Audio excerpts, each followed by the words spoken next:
Hello friends, welcome to our channel crypto with Vishal. आज के video में बात करेंगे दुबई क्रिप्टो एक्सपो के बारे में, जो कि 20-21 तारीख को हुआ था, यानी कि 4 दिन पहले। क्या मेरी लर्निंग रही वहाँ पे, कैसा एक्सपीरियंस रहा, जिन लोगों से मिला, क्या उनका मानना है, क्या सोचना है क्रिप्टो के बारे में, और ग्लोबल लेवल पे क्या चल रहा है क्रिप्टो में, और उन सब चीज़ों की वजह से आने वाले टाइम में इंडिया में क्या चीज़ें हो सकती हैं, सबके बारे में आज के वीडियो में बात करेंगे। 20-21 तारीख को हुआ। मैं वीडियो बनाने में लेट इसलिए क्योंकि जब मैं दुबई में था, कल ही आया हूँ, माइक जो था मेरा, उसकी एक वायर है वो ख़राब हो गई हुई थी, जिस वजह से मैं वहाँ पे कोई वीडियो बना नहीं पाया। लास्ट 2 मैंने और एक्सपो अटेंड करे थे, थर्ड एक्सपो था ये, और जो लास्ट 2 एक्सपो थे उनका एक्सपीरियंस बहुत अच्छा रहा था। काफ़ी सारी लर्निंग वहाँ से मिली, कई लोगों से मिला, जहाँ से कई चीज़ें समझने को मिली। और इस बार के क्रिप्टो एक्सपो को अगर मैं सिंपल वर्ड में बोलूँ ना, बिल्कुल बेकार था। लिटरली पिछले 2 बार से जो मेरा एक्सपीरियंस था, उस हिसाब से इस बार और थोड़ा लेवल बढ़ गया था। मैंने जो एक्सपेक्टेशन का लेवल था, और पिछले कई टाइम से मैं सोच रहा था इसी चीज़ के बारे में कि जाएंगे वहाँ पे, कई सारी चीज़ें देखने को मिलेंगी, सुनने को मिलेंगी, समझने को मिलेंगी, लेकिन जो एक्सपो था इस बार का बिल्कुल बेकार था। रीज़न क्यों बेकार था उस बारे में बताऊंगा। और अच्छी चीज़ें भी, ऐसा नहीं है कि सारी नेगेटिव चीज़ें ही थी, अच्छी चीज़ें जो लोगों से मिला, मैं कुछ प्रोजेक्ट्स के बारे में वो भी मैं आप लोगों को बताऊंगा। तो ख़राब क्या था वहाँ पे?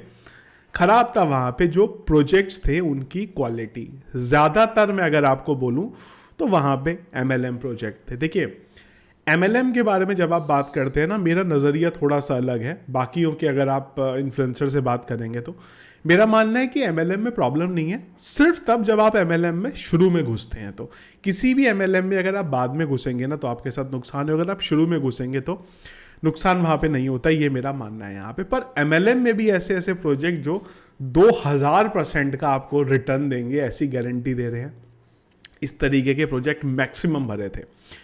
अगर आप बात करेंगे जिन्होंने अपना प्रोजेक्ट के बारे में बता रहे थे, उसमें से मैक्सिमम जो थे वो इंडियन प्रोजेक्ट्स थे वहाँ पे। और जो बात करके या जो समझ के लग रहा था, एक प्रोजेक्ट था, मैं नाम नहीं लूँगा, उनका जो स्टैंडी था उस पर कुछ वर्ड लिखे थे। जब मैंने उनको पूछा कि इसका क्या मतलब है, तो मेरे को क्लियर कट आंसर मिला कि हमें नहीं पता, हमने बस लिख दिया है खाली यहाँ पे। तो इस लेवल के जो प्रोजेक्ट्स थे वो थे। एक्सपेक्टेशन अगर आप मैं बोलूँ मेरी, तो जो अंदर जब मैं गया वहाँ पे कोई भी नॉन प्रोजेक्ट नहीं था। वेबसाइट है अभी यहाँ पे अगर आप स्पॉन्सर में इनफैक्ट जाएंगे ना, तो जो भी प्रोजेक्ट्स थे वो दिख जाएंगे। 1-2 ऐसे होंगे मेरे ख्याल से जिनके आप लोगों ने कभी नाम सुने होंगे, बाकी जो प्रोजेक्ट्स हैं उनके किसी ने नाम भी नहीं सुने होंगे। पर फिर भी कुछ मुझे एक अच्छे प्रोजेक्ट मिले। एक इंडियन प्रोजेक्ट ही था। आने वाले टाइम में मैं कोशिश करूंगा उससे उनसे कनेक्ट करने की, जहाँ से और डिटेल में आप लोगों को बता सके वो। तो प्रोजेक्ट्स बेसिकली वो सिक्योरिटी से रिलेटेड था, इंडियन गवर्नमेंट के साथ वो काम कर रहे हैं। और मकसद जो है वो ये है कि क्रिप्टो में जिस तरीके से स्कैम होते हैं, फ्रॉड होते हैं, उन सबको ट्रेस कर सके। एक पूरा तो 100% ट्रेसेबल पॉसिबल नहीं है, पर एक लेवल तक वो ट्रेस कर पाते हैं।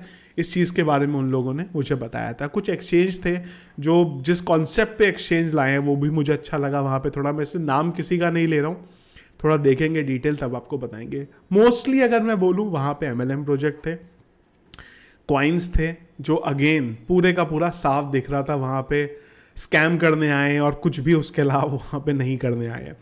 इसके अलावा कुछ बॉट्स थे वहाँ पे, क्रिप्टो बॉट, जिसमें से एक मुझे इंटरेस्टिंग लगा।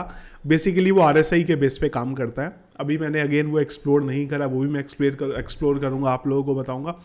और कुछ एक जो थे वहाँ पे एक्सचेंजेस थे। तो ये बेसिकली मेरी वहाँ पे लर्निंग एक्सपीरियंस रहा वहाँ पे, जिस तरीके के प्रोजेक्ट्स के साथ में मिला वहाँ पे। अच्छी चीज़ें क्या रही, ग्लोबल लोगों से मिलने का मौका मिला। और अगर मैं ग्लोबली बात करूं तो क्रिप्टो को पॉजिटिवली यहाँ पे लिया जा रहा है। जो आए हुए थे उनका भी मानना यही है। मैं इंडिया से बाहर के जो प्रोजेक्ट्स हैं उनके बारे में बात कर दूँ। एक चीज़ जो कई लोगों ने मुझे कॉमनली बोली वहाँ पे, वो था US के बारे में।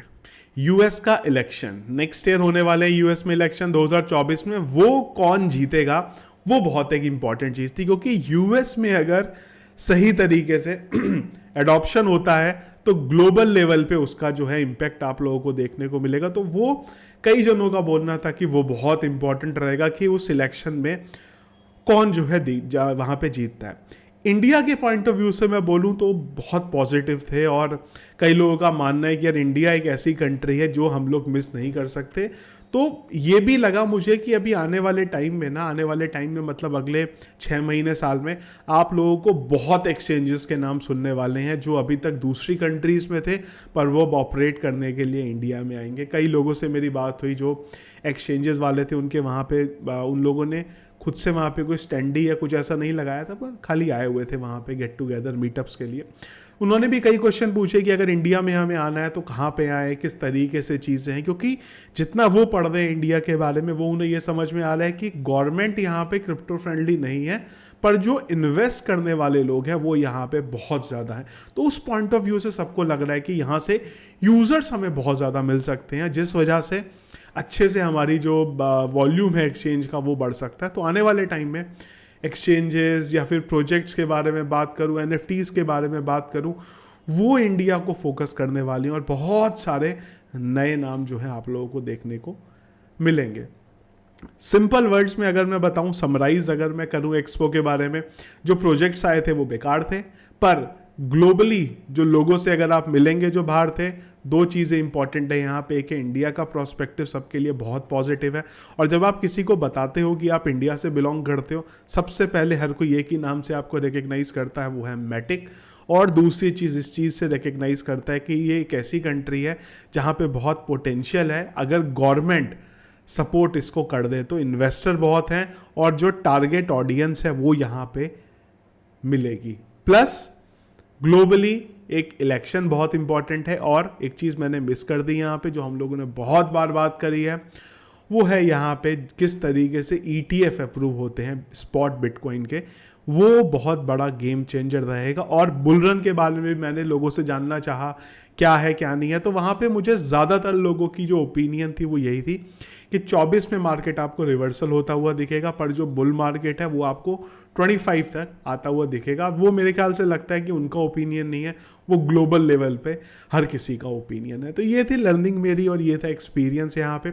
और एक और चीज़ मुझे भी पर्सनली लगी वहाँ पे कि जो दुबई का जो लेवल रहता था एक्सपो का, वो इस बार कम था। शायद इसलिए था क्योंकि जो टोकन 2049 सिंगापुर में हुआ था, उसकी जो ऑडियंस है एक्सपो की, वो शायद वहाँ पे शिफ्ट हो गई। नेक्स्ट ईयर दुबई के अंदर भी होने वाला है टोकन 2049 में, कोशिश करूँगा एक बार वो भी विजिट करूँ, तो आप लोगों को बता सकूँ कि किस तरीके से चीज़ें हैं और क्या वहाँ पे लर्निंग जो है मेरी रही। अगर आप लोग गए थे दुबई एक्सपो में तो प्लीज़ मुझे कमेंट में ज़रूर बताइएगा आप लोगों का क्या एक्सपीरियंस है, या फिर कोई अगर चीज़ मैंने यहाँ पे मिस कर दी है ज़रूर एक बार कमेंट बॉक्स में बताइए। तो गाइस हमारा आज का वीडियो रिगार्डिंग क्रिप्टो एक्सपो कैसा लगा, क्या ओपिनियन है, ज़रूर मुझे कमेंट बॉक्स में बताइएगा। और अगर आप फर्स्ट टाइम मेरा वीडियो देख रहे हैं ज़रूर चैनल को सब्सक्राइब कर लीजिएगा। Thank you friends.